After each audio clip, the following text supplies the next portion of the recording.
We really do love Thursday mornings here. Again, we get closer to Friday and we get to talk to Dr. B, Dr. Brent Wallis, Chief Medical Officer of People's Health, about senior health. Good morning, Dr. B. How are you?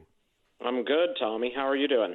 I am outstanding. Thank you, sir. Thyroid disease affects 27 million Americans, but more than half are undiagnosed. And if you don't know what exactly the thyroid is, like me, or if you're at risk for the disease and maybe you don't know it, Dr. B is here to explain more. Doc, what is the thyroid? And what does it do? Yeah, a lot of people don't really know what the thyroid is, but it's a very important gland in your body. It actually sits on your neck, on the front part of your neck, really kind of just above your shoulders. And the purpose of that organ is to produce hormones, which are chemicals secreted by glands that work like messengers to tell the body what to do. And what the thyroid is responsible for is really the body's metabolism.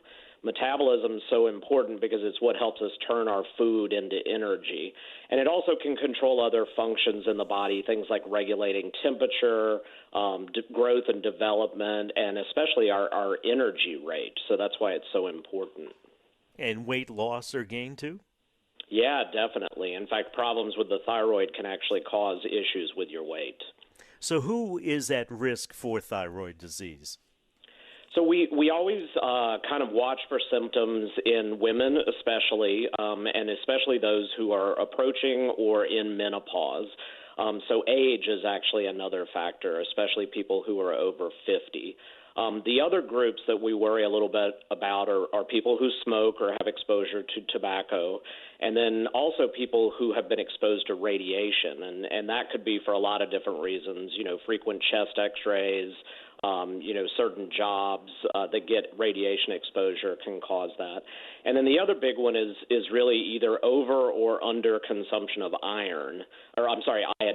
Iodine is found in seafood. It's actually in the salt that we eat and some vegetables.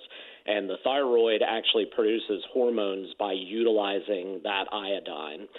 The other group, obviously, is anybody who has a family history of endocrine disorders or thyroid disorders. If so many people are affected, why is it seems like a pretty common thing, but yet it's misdiagnosed? Yeah, a lot of times it is misdiagnosed because the symptoms are subtle and they happen real slowly over a long period of time. So they kind of slowly cause these complications in the body that can be difficult to identify. So that's why it's really important to make sure you talk to your doctor about any symptoms that you just don't think are normal, because that may trigger them to look for some issues that are going on in your thyroid. One thing that people get confused about is hyper and hypothyroidism, and what's the difference? We'll address that when we come back with Dr. B. Dr. Brent Wallis, Chief Medical Officer of People's Health, talking about senior health, specifically thyroid disease. This morning, 8:20 now. It's time for traffic on WWL. 8:24, Tommy Tucker, WWL, Thursday morning, October 22nd, 12 days until Election Day. Early voting underway already for the day in Orleans and Jefferson and other areas. And if, for whatever reason, you happen to be listening on the radio.com app and you have the time to text us on the Mortgage Financial phone and text line, 504-260-1870, with your location and what kind of wait time you're looking at, I will be glad to pass it along. We're talking to Dr. B, as we do every Thursday morning. Dr. Brent Wallis, Chief Medical Officer, People's Health, about senior health. And today we're talking about thyroid disease. So, Dr. B, before we went to break, we were talking about the difference between hyper and hypothyroidism. Sure. So hyperthyroidism is really where the gland is too active, so it's producing too much hormone. So when you produce too much thyroid hormone, that can cause a lot of symptoms that kind of excite the body. So it can cause anxiety, nervousness, difficulty sleeping. It can have a lot of effects on the GI tract, so it can cause diarrhea or real frequent bowel movements. But it can also cause some vision changes, muscle weakness, as well as irritability and heat intolerance. And another thing that a lot of people experience first is heat is tremors and then also rapid heartbeat. So they feel kind of a rapid movement within their chest. And then like we had mentioned before, because it controls metabolism, you can have pretty significant and rapid weight loss. That's hyper. I'm sorry, go ahead. That's hyper. So hyper means it's overworking. Yeah, so hypo is when there's too little hormone, so it really kind of causes the opposite of all of those things. So rather than diarrhea, you may have difficulty going to the bathroom or constipation. Can cause depression, fatigue, and then in particular forgetfulness, and then an increased sensitivity to cold rather than that heat intolerance. Some other things that the thyroid can cause some issues with are your cholesterol levels. So that's why it's so important to get checked. It can make your skin real dry. Hypothyroidism causes you to gain weight, so unexplained weight gain is something that needs to be investigated as well. How do you all go about diagnosing this?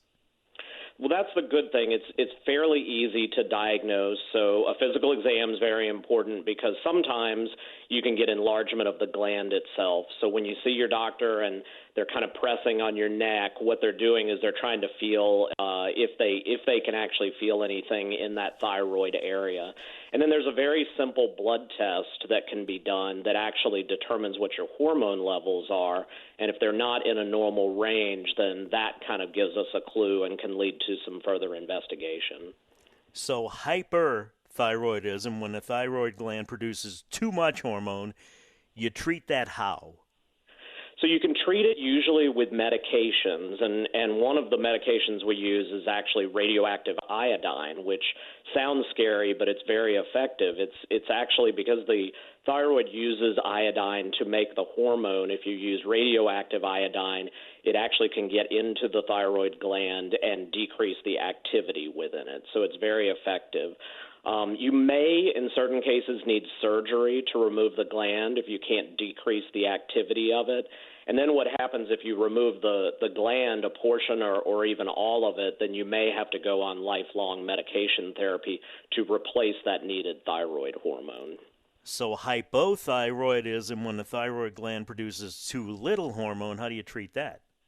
So that's actually even easier. So we can replace that hormone that you don't have with a simple pill.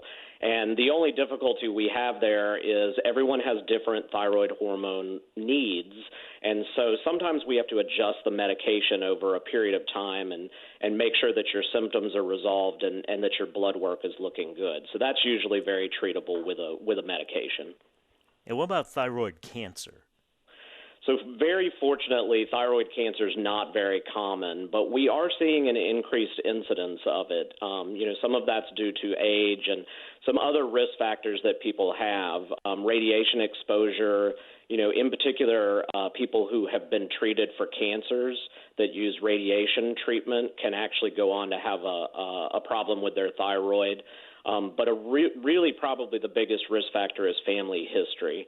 And that can be family history of a thyroid disorder, actual thyroid cancer, or something called a goiter. And a lot of people have heard the word goiter, but really all that means is an enlargement of the thyroid.